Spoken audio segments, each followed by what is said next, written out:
Olá pessoal, tudo bem?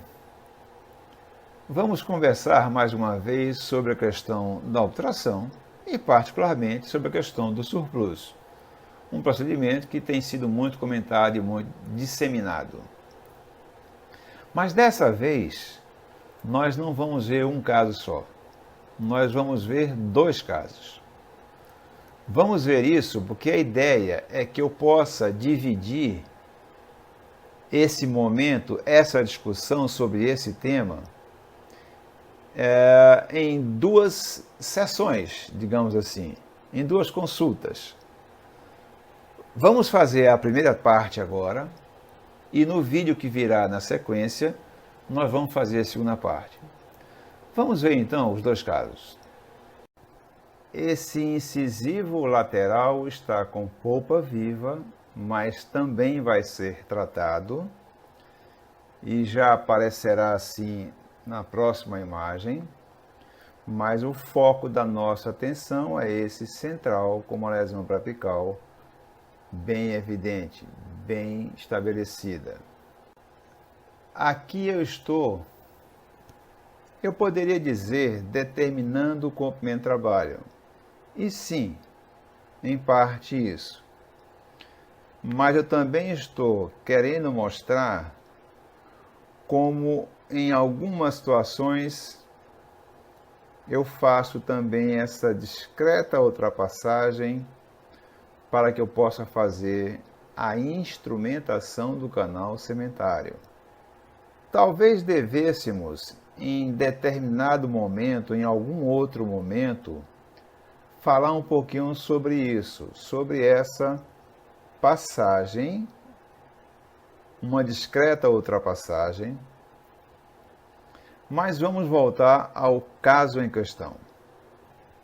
Aqui está o momento que eu estou trabalhando essa região final do canal, instrumentando o canal sementário, e aqui está a obturação concluída.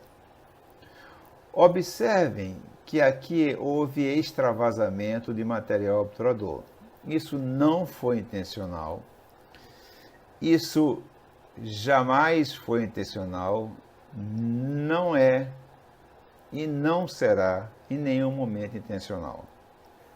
Houve um momento na endodontia em que alguns profissionais, alguns autores também, professores, que recomendavam isso e chamavam de puff, ou seja, a obturação estaria tão bem condensada, tão hermeticamente vedando o canal, que ultrapassaria, extravasaria, como diz a expressão. Já em tempos mais recentes, deu-se o nome surplus a esse momento, a esse procedimento. E foi o que aconteceu aqui. Mas repito, insisto em repetir, que não foi intencional. Vamos ver agora esse caso. Eu vou tratar esse incisivo lateral, vou retratar esse incisivo central, ambos com lesão periapical, mas mais uma vez o foco será, na verdade, esse incisivo lateral. Enquanto aqui o foco foi no central, já que esse estava com polpa viva, o foco aqui será o incisivo lateral. Aqui estou mais uma vez no momento que eu poderia chamar de determinação do comprimento de trabalho, estou indo um pouco além para instrumentar o canal sementário e ir até um pouco além dele, para que eu pudesse, da melhor maneira possível, abranger toda essa região pertinente ao canal sementário. E aqui está também a sua obturação. Vejam que dessa vez, ao contrário dessa, que não só obturou o canal, como extravasou o material obturador, essa a obturação foi bem controlada e aí sim eu posso lhes afirmar, ela foi com todo o cuidado controlada para que não extravasasse. Esse é o resultado que nós temos no dia da obturação, no dia da conclusão da obturação. Aqui está um acompanhamento do primeiro caso, o caso que está na parte superior, alguns anos depois. E aqui está o acompanhamento do caso da parte inferior. Observem que algum tempo depois, no acompanhamento desse caso, eu vejo que o material obturador extravasado ainda está lá. Claro que eu não tenho mais infecção, razão pela qual a lesão periapical desapareceu por completo. Esse por completo vai entre aspas e de propósito, para deixar bem claro que a própria imagem sugere fortemente que essa imagem de rarefação óssea que eu tenho aqui se deve à presença do material obturador. Não há mais nada, a imagem mostra isso, a regressão da lesão periapical mostra isso. Em nada se deve à eventual presença de infecção nesse canal pós-tratamento. Essa imagem se deve à presença física do material obturador extravasado. Ao contrário disso, nessa aqui eu tenho um selamento biológico. Eu tenho o espaço do ligamento periodontal, aqui está um pouco alterado, daqui a pouco eu digo por quê. Eu tenho lâmina dura circunscrevendo toda a raiz e particularmente o seu ápice, até numa espessura um pouco maior.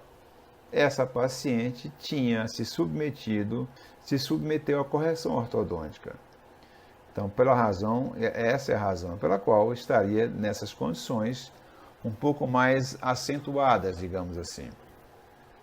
Observem que aqui também já reaparece também o central, mas já retratado e reobturado, também sem lesão periapical.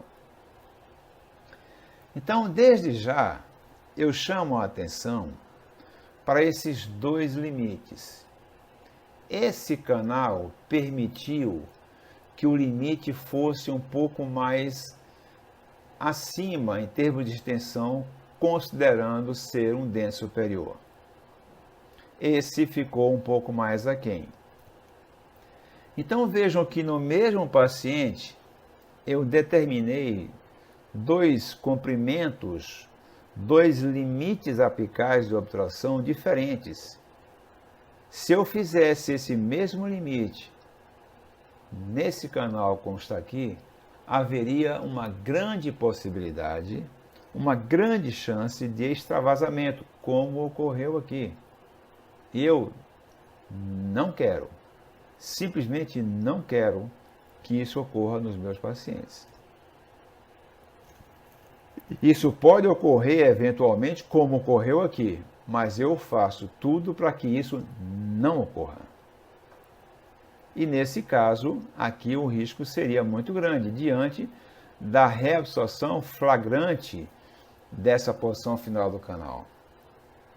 Mesmo assim, não houve nenhum impedimento do processo de reparo, muito pelo contrário.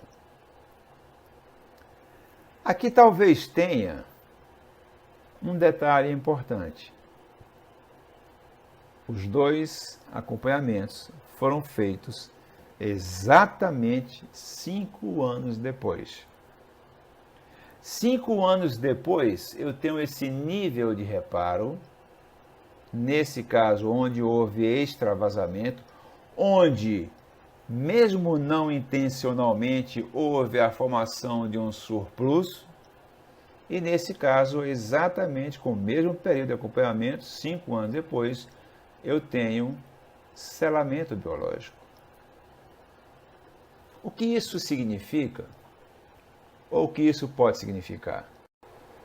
Como eu disse, nós vamos dividir esse momento em que estamos conversando sobre o surplus nós vamos dividi-lo em duas etapas, em duas sessões, como eu falei. Então, por enquanto, eu vou deixar a discussão desses casos para o próximo vídeo. Eu acho que lá, até porque eu vou apresentar mais alguns detalhes ainda, detalhes esses que nos darão mais subsídios para discutirmos melhor esse tema. Então aguarde para o próximo vídeo que nós voltaremos sobre ele. Até lá!